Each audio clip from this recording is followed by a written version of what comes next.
Somebody once said, if you're tired of London, you're tired of life. I've taken a few months off and riding my motorcycle around South America to turn the cameras on my home city and give you a guided tour with the help of this, the London Monopoly Board. Welcome to this special edition of Brainrotting.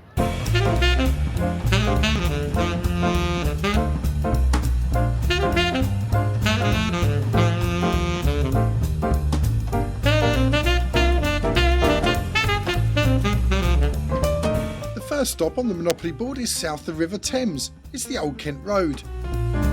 Now us Brits are an eccentric bunch and I'm about to show you a good example of what I mean.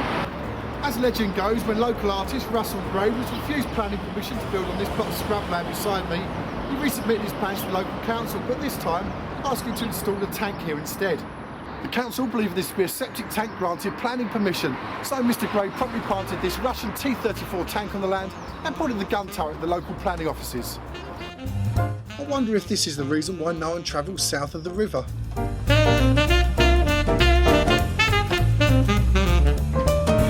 We asked 100 people what's Britain's favourite national dish.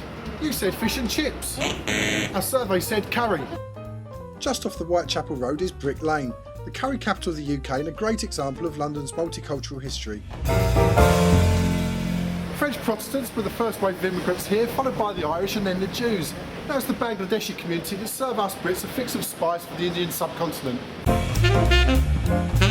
Back on the Whitechapel Road, you can easily walk past the Whitechapel Bell Foundry. Established in 1570, it's Britain's oldest manufacturing company and is responsible for the casting of the 13.5-tonne Big Ben bell. Right, time to head north. To King's Cross Station, starting point of the Hogwarts Express. Filming for the Harry Potter films actually took place between platforms 4 and 5, but every good Harry Potter fan should know exactly where to head. To platform 9 3/4.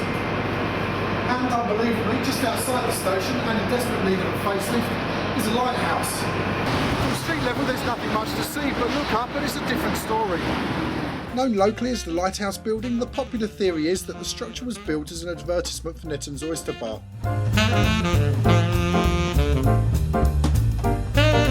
It's believed that he was born in Bristol and according to urban legend, his parents still think he's a painter and decorator.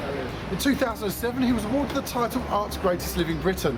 And the Metropolitan Police said of him, there's no way you're going to get a quote from us to use on the back of your book, which he probably printed on the back of his book, Banksy, War and Peace. And if you keep your eyes open when visiting London, you can spot some of his artwork, like this one tucked underneath a bridge along this canal. Or this famous piece valued at over £300,000 and painted on the side of a pharmacy on the Essex Road.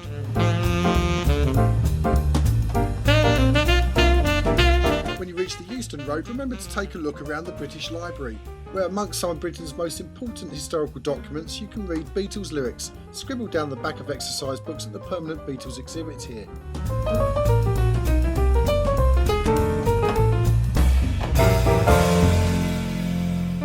Us Brits are famous for our sense of humour, some of which can be traced back to an Italian immigrant who died in 1837. He was the world's first clown, and behind me in Joseph Grimaldi Park, currently undergoing restoration, you can visit his tomb. Or if you're fortunate enough to be in London on the first Sunday in February, you can attend Holy Trinity Church in Dalston, where clowns from all over the world gather to pay tribute to the great man.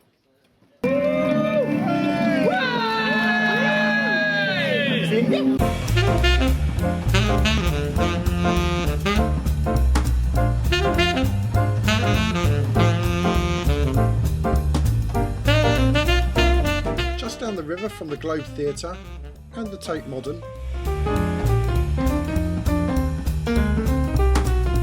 and tucked next to a replica of Sir Francis Drake's Golden Hind is the Clink Prison Museum. A warehouse now covers the site of the original Clink Museum, which dated back to 1144, possibly making the Clink Museum the oldest men's prison in the world.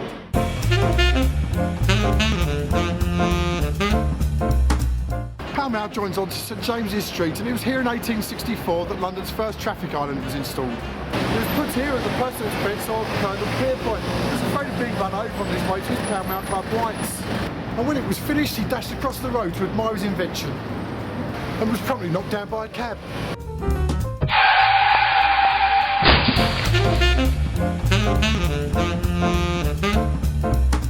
Well, I couldn't have brought you anywhere else but here. Battersea Power Station ceased generating electricity in 1983, but over the last 50 years it's become one of the best known landmarks in London. The station's celebrity owes much to its appearance in the Beatles movie Help, and of course being used in the cover art of Pink Floyd's 1977 album Animals.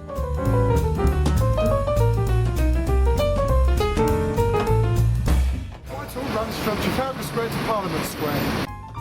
It's the location for the principal war memorial in Britain, the Cenotaph, and just to one side is Downing Street, home to our Prime Minister. And at the far end is Westminster Abbey, the Palace of Westminster, and of course, Big Ben.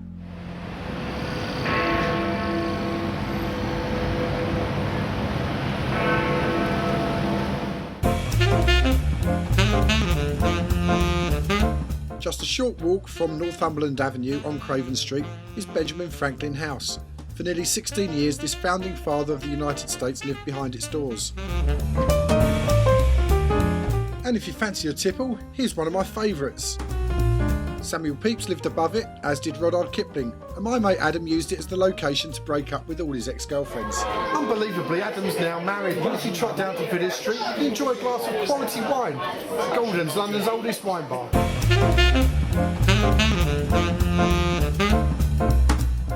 Even if we can't win it, the must Brits are responsible for the modern games of rugby, football, golf and tennis. And here, a short walk away from Marylebone Station, is Lord's Cricket Ground, home to the MCC. If someone was to hit a six outside of the cricket ground, there's a good chance it would hit a passing tourist on what could just be the world's most famous pelican crossing, here outside Abbey Road Studios. The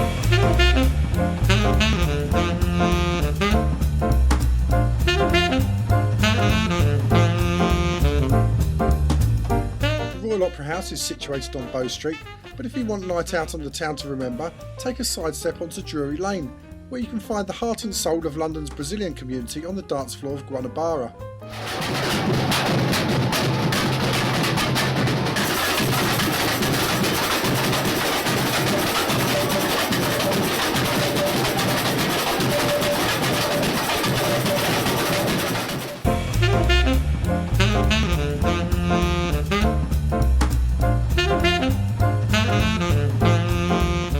Can't afford to shop in the iconic department store Liberties, then perhaps you should head to Beyond Retro for some retail therapy. It's a vintage clothing heaven packed full of thousands of one-of-a-kind garments. Beyond Retro described their store as a lush 70s meets Victoriana boutique, a heady blend of chandeliers, taxidermy and Hugh Hefner chic. As we get towards the end of this half of the Monopoly board, we come to the least interesting street on the tour, Vine Street. There's absolutely nothing here. But it is just around the corner from the iconic Piccadilly Circus. It was at the Criterion restaurant that Sherlock Holmes first met Dr. Watson.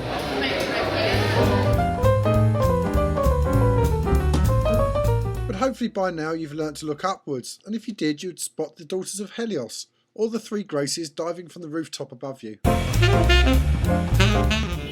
parking in London? You've got to be joking! These bikers behind me are upset because they've introduced parking charges for bikes now, lovely capital. So my advice is that if you do come to London, remember to pick up an Oyster card giving you cut price travel on the trains, buses and the tube. That's it for this episode, but look out for part 2 where I'll be taking you to see what was the world's smallest police station.